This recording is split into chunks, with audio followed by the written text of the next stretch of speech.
Selamat siang semuanya. Siang.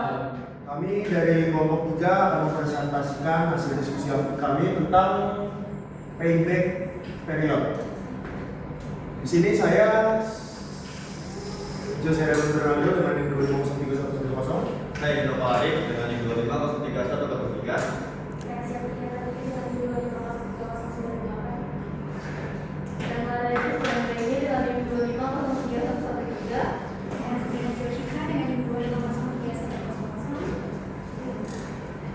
Saya Wes Berga dengan NIM 25031114. Baik. Analisis kelayakan investasi harus dilakukan dalam melakukan pengembangan ataupun pendirian usaha baru. Hal ini dilakukan untuk melihat apakah sebuah investasi menguntungkan secara finansial atau justru merugikan. Penggantian alat memerlukan investasi besar yang harus disesuaikan dengan aliran kas agar menghasilkan efisiensi dan keuntungan lebih tinggi. Keputusan ini mempertimbangkan pendapatan, biaya, pajak, perawatan, dan nilai waktu uang, sehingga perlu analisis kelayakan investasi.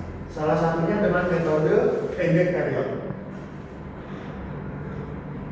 Payback period adalah waktu yang dibutuhkan untuk mengembalikan investasi awal dari arus kas bersih. Semakin cepat periode pengembaliannya, semakin layak investasi tersebut. Perhitungan dilakukan dengan membagi investasi awal dengan arus kas tahunan jika sama, atau menjumlahkan arus kas hingga menutup investasi jika berbeda.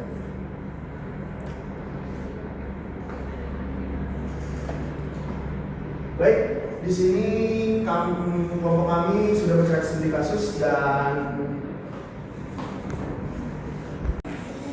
studi kasus yang kami cari itu Ibu Budi mengeluarkan investasi awal dengan total 600 juta rupiah. Arus kas masuk bersih per tahun berubah-ubah. Investasi awal di 600 juta. Tahun pertama itu 100 juta, tahun kedua 150 juta, tahun ketiga 200 juta, tahun keempat 200 juta, dan tahun kelima 200 juta. Rumus dari payback period adalah N ditambah investasi dibagi AB dikali periode waktu.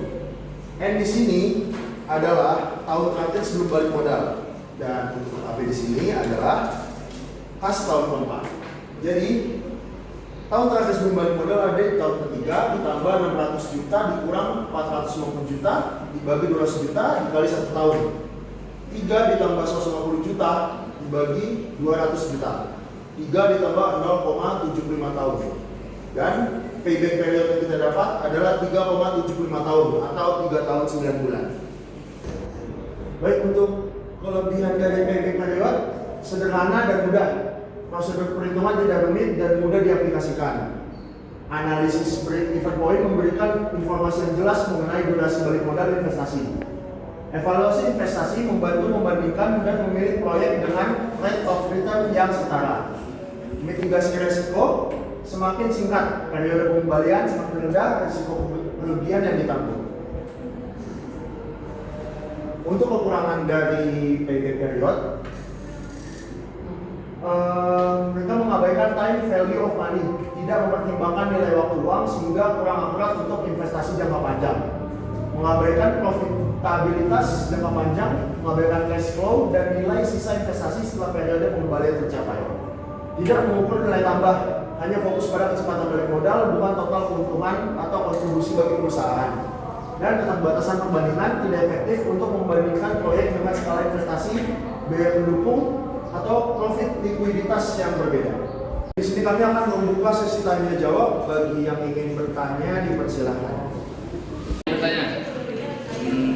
Bagaimana PBP dapat membantu investor dalam memilih dua proyek yang memiliki resiko dan tingkat pengembalian atau rate of return yang sama? Di sini saya akan menjawab pertanyaan dari saudara Yuda. Pertanyaannya, bagaimana PBP membantu investor dalam memilih dua proyek yang memiliki risiko dan tingkat pengembalian rate of return yang sama?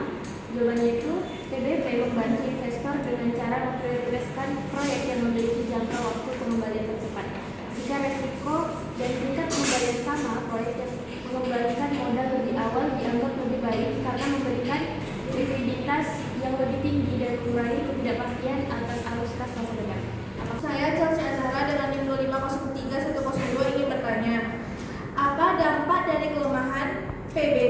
yang tidak memperhitungkan arus kas setelah periode pengembalian modal tercapai.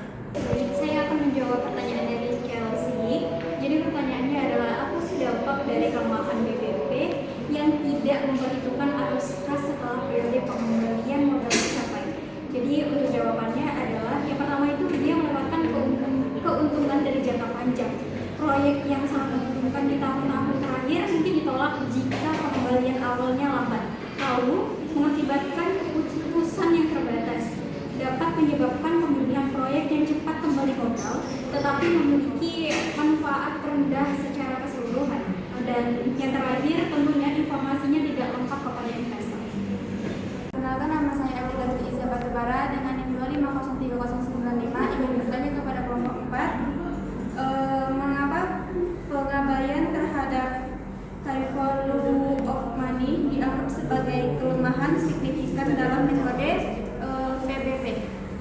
Saya akan menjawab pertanyaan dari Akida. Mengapa pengabaian terhadap time value of money dianggap sebagai kelemahan signifikan dalam metode PBP? Metode PBP konvensional memperlakukan uang yang diterima hari ini sama nilainya dengan uang yang diterima beberapa tahun kemudian. Ini mengabaikan faktor inflasi dan potensi investasi kembali dari arus kas sehingga hasil perhitungan kurang akurat dalam mencerminkan nilai sebenarnya dari investasi. Saya ingin bertanya, nama saya Arin Malvita dengan NIM 2503096 dari kelompok 2. Pertanyaannya, jika terdapat beberapa alternatif pada proyek, manakah yang harus dipilih oleh investor berdasarkan metode ini? Menjawab pertanyaan terakhir dari Arimalolovita, yaitu jika terdapat beberapa alternatif proyek, manakah yang harus dipilih oleh investor berdasarkan metode payback period ini? Yang harus dipilih oleh investor adalah proyek dengan periode pengembalian yang paling cepat. Kriteria utamanya adalah semakin pendek waktu pengembalian, maka semakin kecil risiko proyek tersebut. Baiklah, di sini saya akan membacakan kesimpulan dari hasil presentasi kami tentang payback period. Payback period adalah metode evaluasi investasi yang digunakan untuk menghitung jangka waktu yang dibutuhkan guna menutup kembali pengeluaran investasi melalui aliran kas neto. Analisis ini berfungsi sebagai kriteria pengambilan keputusan bagi investor untuk menentukan kelayakan suatu proyek, di mana investasi dianggap layak jika periode pengembaliannya lebih singkat daripada batas waktu maksimum yang ditentukan. Meskipun payback period memiliki keunggulan karena metodenya yang sederhana, mudah dipahami serta efektif untuk menilai risiko dan titik impas, metode ini memiliki keterbatasan signifikan karena mengabaikan nilai waktu uang, tidak memperhitungkan arus kas setelah modal kembali, serta tidak mengukur keuntungan proyek secara keseluruhan. Dari kelompok 4, mohon maaf jika ada kesalahan kata yang kami perbuat. Terima kasih. Wassalamualaikum warahmatullahi wabarakatuh.